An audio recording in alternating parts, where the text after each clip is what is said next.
बिस्मिल्लाहिर्रहमानिर्रहीम अस्सलामुअलैकुम। स्टार्ट करते हैं अपने आज के लेक्चर से। आज हम फार्माकोलॉजी में कीमोथेरेपी के टॉपिक को डिटेल में डिस्कस करेंगे। स्टार्ट करते हैं। कीमोथेरेपी, आपके पास जो कीमोथेरेपी है ये बेसिकली दो वर्ड्स का कॉम्बिनेशन है, कीमो और थेरेपी। कीमो का सिंपली मीनिंग होता है केमिकल और थेरेपी का सिंपल मीन है ट्रीटमेंट। जब कभी भी किसी भी डिज़ीज़ के ट्रीटमेंट के लिए आप कोई भी केमिकल का यूज़ करते हैं ये प्रोसीजर आपके पास कीमोथेरेपी कहलाता है। कीमोथेरेपी का जो वर्ड है बेसिकली वो ज़्यादातर कैंसर के ट्रीटमेंट के लिए यूज़ किया जाता है, लेकिन जब कभी भी आप किसी भी डिज़ीज़ का ट्रीटमेंट करते हो with the help of chemical, with the help of any drug, वो ड्रग बेसिकली क्या है, केमिकल इन नेचर होती है, लेकिन उसका इफेक्ट बॉडी में कैसा हो, फार्माकोलॉजिकल इफेक्ट प्रोड्यूस करे या बेनिफिशियल इफेक्ट प्रोड्यूस करे। जब उसे यूज़ किया जाता है ट्रीटमेंट के लिए, हमारे पास वो प्रोसीजर कहलाता है कीमोथेरेपी। अब जो डिज़ीज़ है हमारे पास उनकी वजह क्या होती है, कभी माइक्रो ऑर्गेनिज़म्स की वजह से हो जाते हैं, कभी कोई और फैक्टर्स होते हैं। हमारे पास जो डिज़ीज़ होती हैं वो पहले माइक्रो ऑर्गेनिज़म्स की वजह से हो सकती हैं, ठीक है, या फिर आपके पास क्या है अदर फैक्टर्स, और भी बहुत से फैक्टर्स होते हैं बीमारियों के। इनकी वजह से आपके पास कभी कोई बॉडी में डिज़ीज़ प्रोड्यूस होती है और उसके ट्रीटमेंट के लिए आप केमिकल्स का यूज़ करते हो, तो ये आपके पास क्या कहलाएगा, कीमोथेरेपी। हम ज़्यादा फोकस अपना करेंगे माइक्रो ऑर्गेनिज़म्स पे कि माइक्रो ऑर्गेनिज़म्स की वजह से हमारे पास कौन सी डिज़ीज़ होती हैं, उनमें कौन से केमिकल्स या कौन सी ऐसी ड्रग्स को यूज़ किया जाता है, उनकी क्लासिफिकेशन को डिस्कस करेंगे। माइक्रो ऑर्गेनिज़म आपके पास कौन कौन से हैं जो डिज़ीज़ कॉज कर सकते हैं। आपके पास डिज़ीज़ जो है वो वायरस की वजह से भी हो सकती हैं, बैक्टीरिया की वजह से भी हो जाती है, फंगाई की वजह से भी हो सकती हैं, और भी बहुत से माइक्रो ऑर्गेनिज़म्स हैं जिनकी वजह से डिज़ीज़ कॉज होती हैं। अब इन माइक्रो ऑर्गेनिज़म्स के लिए हम अलग अलग तरह के केमिकल्स को यूज़ करेंगे या ड्रग्स को यूज़ करेंगे। इनकी अलग अलग क्लासिफिकेशन होती हैं, बट आज हम अपना फोकस करेंगे सबसे पहले बैक्टीरिया के ऊपर, यानी जो हमारे पास बैक्टीरिया की वजह से डिज़ीज़ होती हैं, उन डिज़ीज़ के ट्रीटमेंट के लिए हम जो मेडिसिन्स को यूज़ करते हैं उन्हें क्या कहते हैं, उनकी क्लासिफिकेशन को डिस्कस करेंगे। तो सबसे पहली चीज़ हमारे पास आती है, जब कभी भी किसी माइक्रो ऑर्गेनिज़म की वजह से आपकी बॉडी में कोई डिज़ीज़ होती है और उसके ट्रीटमेंट के लिए जब आप कोई केमिकल यूज़ करते हो तो वो आपके पास क्या कहलाती हैं, ड्रग्स या सब्सटेंस एंटी माइक्रोबियल कहलाते हैं, ठीक है। क्या कहते हैं उन्हें, एंटी माइक्रोबियल। अब एंटी माइक्रोबियल, माइक्रोबियल का क्या मतलब हो गया, आपके पास माइक्रोब्स हो गया, ठीक है, और एंटी का क्या मतलब हो गया, अगेंस्ट। जो ऐसी मेडिसिन्स या ऐसे सब्सटेंस हैं या ऐसे केमिकल्स हैं जो कि माइक्रो ऑर्गेनिज़म के अगेंस्ट यूज़ किए जाते हैं ट्रीटमेंट के लिए, उन्हें हम क्या कहते हैं, एंटी माइक्रोबियल कहते हैं। ये जो एजेंट्स होते हैं बेसिकली, इन्हें आप केमिकल्स भी कह सकते हो, ऐसे एजेंट्स जिनको यूज़ किया जाता है माइक्रोब्स यानी माइक्रो ऑर्गेनिज़म की ग्रोथ को इनहिबिट करने के लिए, ठीक है, या फिर उन्हें किल करने के लिए, ठीक। ऐसे एजेंट्स जिन्हें यूज़ किया जाता है माइक्रो ऑर्गेनिज़म की ग्रोथ को इनहिबिट करने के लिए या उन्हें किल करने के लिए, ऐसे सब्सटेंस को हम कहते हैं या एजेंट्स को एंटी माइक्रोबियल कहा जाता है। अब आपके पास एंटी माइक्रोबियल डिफरेंट तरह की हो सकती हैं, एंटी फंगल भी हो सकती है, उसके अंदर एंटी वायरल भी हो सकती है, ठीक है, और इसके अलावा आपके पास एंटीबायोटिक्स भी होती हैं। आज हम डिस्कस करेंगे एंटीबायोटिक्स को। अब एंटीबायोटिक्स और एंटी माइक्रोबियल में क्या डिफरेंस है पहले उसको भी देख लेते हैं, और जो ये एंटीबायोटिक्स होती हैं इनके बारे में भी हम पढ़ेंगे। जो एंटी माइक्रोबियल्स होती हैं इन्हें यूज़ किया जाता है माइक्रो ऑर्गेनिज़म की ग्रोथ को इनहिबिट करने के लिए या किल करने के लिए, और ये जो एंटी माइक्रोबियल होते हैं इनकी सोर्सेज हमारे पास डिफरेंट हो सकती हैं, लेकिन जो ये एंटीबायोटिक्स होती हैं हमारे पास, इन्हें बनाया जाता है किसी माइक्रो ऑर्गेनिज़म से और इनको यूज़ किया जाता है किसी और माइक्रो ऑर्गेनिज़म के अगेंस्ट, ठीक है, यानी कि ये हमारे पास फॉर्म होती हैं कहाँ से, माइक्रो ऑर्गेनिज़म्स को ही यूज़ करके। हमारे पास जो पहली एंटीबायोटिक बनी थी वो थी पेनिसिलिन।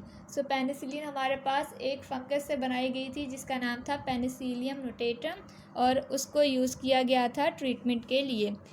अब एंटीबायोटिक्स जो हैं हमारे पास, इनकी डिफरेंट क्लासिफिकेशन है, इस क्लासिफिकेशन को भी देख लेते हैं पहले।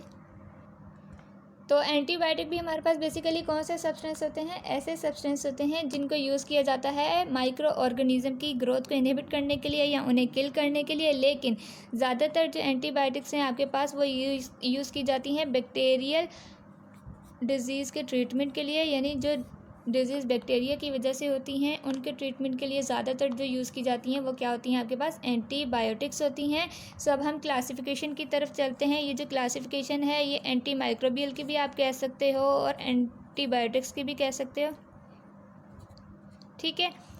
क्लासिफिकेशन के डिफरेंट क्राइटेरिया होते हैं, बट आज हम सिर्फ 2 क्राइटेरिया को डिस्कस करेंगे। पहला क्राइटेरिया है हमारे पास एक्टिविटी स्पेक्ट्रम, यानी इनकी एक्टिविटी का स्पेक्ट्रम कैसा है उसके बिहाफ पे हम इन्हें देखेंगे, ठीक है। और जो दूसरी क्लासिफिकेशन है आपके पास वो है अकॉर्डिंग टू देयर एक्शन, इनका एक्शन कैसा है उसके अकॉर्डिंग, ठीक है। स्पेक्ट्रम, अब स्पेक्ट्रम क्या है आपके पास कि ये एंटीबायोटिक्स किस तरह के या कितने टाइप के ऑर्गेनिज्म पे एक्ट कर सकती हैं, आपके पास ये चीज़ क्या कहला रही है? यहाँ पे स्पेक्ट्रम कहला रही है। तो ये 2 तरह की होती हैं आपके पास, एक होता है नैरो स्पेक्ट्रम, ठीक है, और एक होता है ब्रॉड स्पेक्ट्रम। अब ये जो नैरो स्पेक्ट्रम है आपके पास, इसमें क्या होता है कि जो एंटीबायोटिक्स होती हैं वो सिर्फ एक ही टाइप के बैक्टीरिया के अगेंस्ट काम करती हैं। जैसे कि आपके पास एग्जांपल है पेनिसिलिन की, ठीक है। और ये जो पेनिसिलिन होती है आपके पास ये किस बैक्टीरिया के ऊपर काम करती है? ग्राम पॉजिटिव बैक्टीरिया पे काम करती है। और जबकि ब्रॉड स्पेक्ट्रम एंटीबायोटिक्स या एंटी माइक्रोबियल ड्रग्स वो होती हैं जो कि बहुत से डिफरेंट माइक्रो ऑर्गेनिज्म के अगेंस्ट काम करती हैं। जैसे कि आपके पास है टेट्रासाइक्लिन, एक क्लास है एंटीबायोटिक्स की, ये काम करती है आपके पास ग्राम पॉजिटिव बैक्टीरिया के अगेंस्ट भी। इसके अलावा आपके पास काम करती है ग्राम नेगेटिव बैक्टीरिया के अगेंस्ट। और इसका स्पेक्ट्रम कैसा है? ब्रॉड है, यानी ये बहुत सारे ऑर्गेनिज्म के अगेंस्ट काम करेगी, ठीक है। अकॉर्डिंग टू देयर एक्शन, अब इनका एक्शन कैसा है इसके अकॉर्डिंग भी आपके पास एंटीबायोटिक्स की यानी जो बैक्टीरिया के अगेंस्ट यूज़ होती हैं उनकी 2 टाइप्स होती हैं। पहली आपके पास आती है बैक्टीरियोस्टैटिक, ठीक है, पहली टाइप की आपके पास स्टैटिक, स्टैटिक का वर्ड क्या शो कर रहा है? स्टेशनरी। और दूसरी जो टाइप है वो है आपके पास यहाँ पर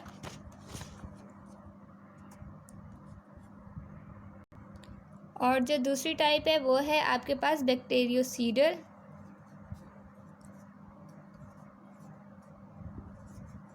ठीक। ये जो आपके पास बैक्टीरियोस्टैटिक है, बैक्टीरिया हो गया और स्टैटिक का मतलब क्या हो गया आपके पास? स्टेशनरी, ठीक है। ऐसी एंटीबायोटिक्स जो कि यूज़ की जाती हैं जस्ट बैक्टीरिया की ग्रोथ को इनहिबिट करने के लिए, ठीक है। ये क्या करती हैं? इनहिबिट करती हैं ग्रोथ को, किसकी ग्रोथ को? बैक्टीरिया की ग्रोथ को इनहिबिट करती हैं। इन्हें कहा जाता है बैक्टीरियोस्टैटिक। और इसके एग्जांपल्स में आपके पास आ जाती है एरिथ्रोमाइसिन और इसके अलावा आपके पास है सल्फोनामाइड्स, ठीक है। इसके अलावा बैक्टीरियोसीडल, अब बैक्टीरियोसीडल्स आपके पास कौन सी होती है? बैक्टीरिया को जो क्या करती हैं? किल करती हैं। ऐसी एंटीबायोटिक्स जो कि यूज़ की जाती हैं बैक्टीरिया को किल करने के लिए वो क्या कहलाती हैं? किल द बैक्टीरिया, ठीक है, वो हमारे पास होती हैं बैक्टीरियोसीडल। इसके एग्जांपल्स में आपके पास आती हैं अमाइनोग्लाइकोसाइड्स और बीटा लैक्टामेज, ठीक। सो बैक्टीरियोस्टैटिक और बैक्टीरियोसीडल जो हैं वो अकॉर्डिंग टू देयर एक्शन इनको क्लासीफाई किया गया है। और जो ब्रॉड और नैरो स्पेक्ट्रम है इसमें आपके पास पेनिसिलिन है, टेट्रासाइक्लिन आती हैं। सो ये इनकी क्लासिफिकेशन है। अब हमारे पास किसी माइक्रो ऑर्गेनिज्म ने डिजीज़ कॉज की है तो हम कौन सी एंटीबायोटिक को सिलेक्ट करेंगे? सिलेक्ट करने के भी क्या होते हैं? डिफरेंट क्राइटेरिया होते हैं। सो हम इन क्राइटेरिया को भी देखते हैं। सो सिलेक्शन के क्या है? डिफरेंट क्राइटेरिया हैं या डिफरेंट फैक्टर्स होते हैं। जैसा कि आप सबसे पहले आपको अगर कोई भी एंटीबायोटिक को सेलेक्ट करना था सबसे पहले आपको ये पता होना चाहिए कि जो डिजीज़ है वो किस माइक्रो ऑर्गेनिज्म की वजह से हुई है। पहले माइक्रो ऑर्गेनिज्म को आइडेंटिफाई करना पड़ता है। तो माइक्रो ऑर्गेनिज्म को आइडेंटिफाई करने के बाद ही आप कोई भी जो है अपनी ड्रग को या एंटीबायोटिक को सेलेक्ट कर सकते हो। इसके अलावा जो होते हैं आपके पास फैक्टर्स होते हैं कि आपको पेशेंट की कंडीशंस भी देखनी पड़ती हैं कि उसका रीनल सिस्टम सही काम कर रहा है, हेपेटिक सही कर रहा है। उसके बाद आपके पास एक चीज़ आती है सिलेक्शन में, सिलेक्शन ऑफ एंटी माइक्रोबियल, ठीक है। इसमें आपके पास एक बहुत कॉमन सा फैक्टर जो है वो है एंटी माइक्रोबियल ससेप्टिबिलिटी। अब ससेप्टिबिलिटी का यहाँ पे क्या मीन है, यानी जो आप ड्रग को यूज़ कर रहे हो एंटी माइक्रोबियल या एंटीबायोटिक, वो उस माइक्रो ऑर्गेनिज्म के अगेंस्ट काम कर रही है या नहीं, और वो उसकी ग्रोथ को इनहिबिट करती है, क्या करती है। सो इसे कहते हैं ससेप्टिबिलिटी। सो ससेप्टिबिलिटी के अंदर आपके पास एक टर्म आती है MIC, इसे कहते हैं मिनिमम इनहिबिटरी कंसंट्रेशन। अब बेसिकली हम बैक्टीरिया की बात कर रहे हैं, तो बैक्टीरिया के लिए ज़्यादातर यूज़ की जाती हैं एंटीबायोटिक्स। तो एंटीबायोटिक की वो कंसंट्रेशन यानी मिनिमम कंसंट्रेशन जो कि क्या करती है, ग्रोथ को इनहिबिट कर देती है, ग्रोथ को इनहिबिट करती है, यानी कि आपके पास ये विजिबल ग्रोथ जो आपके सामने ग्रोथ हो रही है बैक्टीरिया की, उसको क्या कर दे, इनहिबिट कर दे। तो ये हमारे पास कंसंट्रेशन क्या कहलाती है, आपके पास MIC। ठीक है।